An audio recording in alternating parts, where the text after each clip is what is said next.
NBA fans seem to be a little bit upset that Damian Lillard is entering the three-point contest in All-Star Weekend while having a torn Achilles. We have to ask ourselves, are the Clippers better since trading James Harden at the trade deadline? And I have a take on the Boston Celtics after they got annihilated by the Knicks yesterday. Stay tuned for that. This is Run It Back NBA. Thank you for being here. Subscribe. How the Damian Lillard in the three-point contest, he ain't play all season. Damian Lillard in the three-point contest is the stupidest thing I've seen in some time. How does Damian Lillard, who hasn't played all season, get to be in the three-point contest, and a guy in Max Christie who's been top 10 three-point shooter for a majority of the season doesn't? Respectfully, how can Cam Spencer get snubbed out of the three-point contest while Damian Lillard, who is out for the entire season, is selected somehow? Well, it's a pretty simple answer here, guys. Marketing. Ticket sales. Hype around the event. I'm sorry to tell you that Cam Spencer isn't making people want to watch the three-point shootout. Damian Lillard, recovering from an Achilles tear, competing in the three-point contest is probably the best thing that could have happened to All-Star Weekend as far as ratings go. It's a story. This is a business. Do I have a problem with Damian Lillard being in the three-point contest? No, of course not. Why would I care? Why does everybody care so much? You know, he tore his Achilles last year. He's been rehabbing it. And in rehabbing your Achilles, you get back into shooting drills, right? I mean, I'm sure he's fine right now shooting the ball, moving enough to get from rack to rack and shoot the ball. He's probably healthy enough to be in the three-point contest, and he's one of the best shooters ever, and it sells the event. That's the story behind that. No, I don't have a problem with it at all. You can be healthy enough to do a three-point contest and not healthy enough to play in NBA games. But if he is recovering kind of quickly from the Achilles tear, right, maybe if he was on a more competitive team, he would think about coming back before the playoffs start this season. And the Trailblazers aren't like bottom of the NBA, but they are below 500. There's no real reason for Damian Lillard to even rush coming back, especially at his age. And it makes you think about the Boston Celtics and how there's talk about Jason Tatum coming back. Well, the Celtics might be able to make a run if he comes back. There's no reason for Damian Lillard to come back from this Achilles tear this season.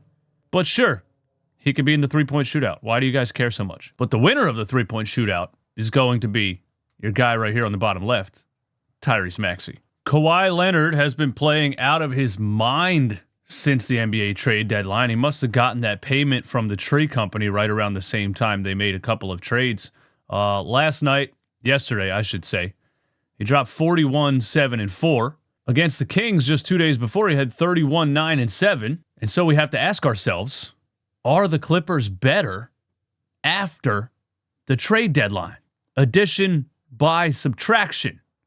Now, look, I think Kawhi Leonard is playing amazing basketball, maybe the best basketball he's played since 2019. Shout out to Dr. Glassshall, the guy that repaired his knee, the guy that repaired Joel Embiid's knee. He looks completely unstoppable. He looks as quick and agile as he's ever looked. He looks like he has his burst. His three-point shot is falling. He's getting to a mid-range. He's getting all the way to the rim. He's looking really unstoppable. Last night against the Minnesota Timberwolves, Julius Randle, Jaden McDaniels, Anthony Edwards, didn't really matter who it was. He was scoring at will. But my real take on if the Clippers are better after the trade deadline, I think is still a solid no, because you're going to rely on Kawhi Leonard too much, and it's not going to be sustainable. You know, he had to shoot the ball 30 times yesterday, and while he was efficient, 46% from the field, 14 for 30, 5 for 11 from three-point range.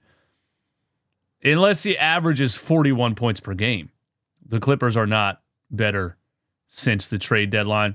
So, you know, when Kawhi gets back down around his averages, the Clippers are going to struggle to compete.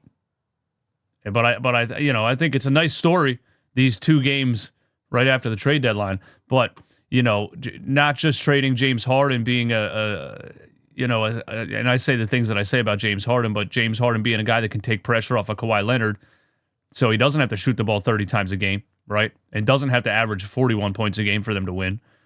Also trading Zubac, their only bigs are Brook Lopez and John Collins. And I think all of that is going to hurt them eventually, even though they did get contributions from guys that haven't gotten a lot of run this season so far, like Niederhauser and Kobe Sanders and Jordan Miller. But no, I don't think they're better after the trade deadline. I don't think they're better after the James Harden trade. I know you guys probably expected me to say that they are, just to rage bait you, but they are not unless Kawhi Leonard averages 41 points per game. The Clippers aren't going to be very competitive in the playoffs. They might be able to win the play-in, but I wouldn't take them I don't think I would take them in a first round unless Kawhi Leonard just plays out of his mind every single game.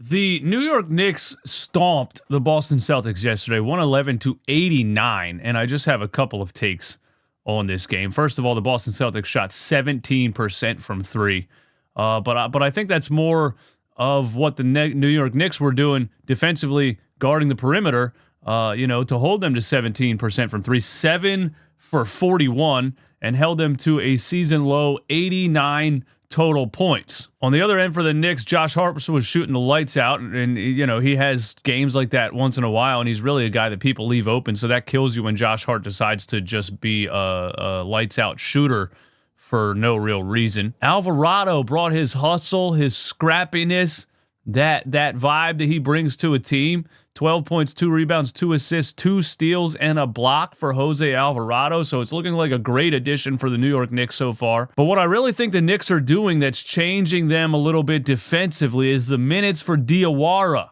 at the power forward spot and in the small ball center spot, and his ability to switch everything, his ability to get out to the perimeter and defend, and minutes that he plays alongside Karl Anthony Towns also. You guys know I've not been a believer in the Knicks this year because of the combination of Jalen Brunson and Karl Anthony Towns defensively.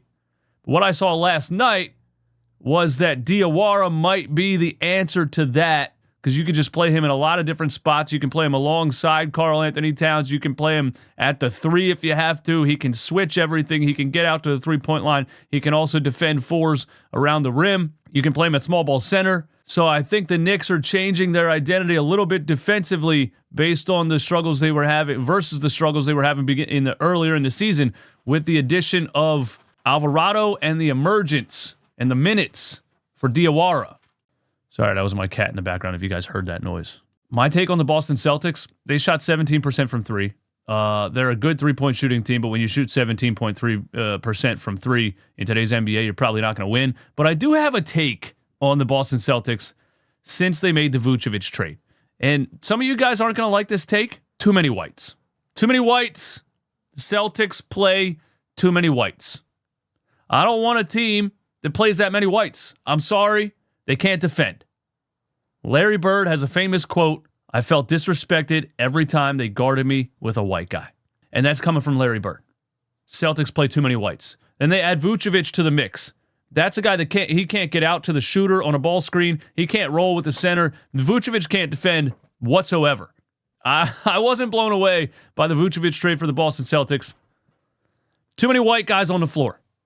Look at the combination of Peyton Pritchard's negative and Vucevic negative, a -27 and a -24.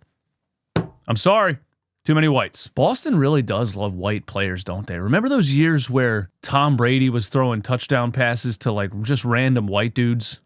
They always had more white guys than everybody in the league. And Boston Celtics always have more white guys than everybody in the league. You know what I really think? I think that quite possibly the Boston Celtics were organized around the time that the Irish Mafia and the Italian Mafia were running Boston, and they made a pact. Listen, you can have a sports team, but you got to have a minimum of 5 white guys.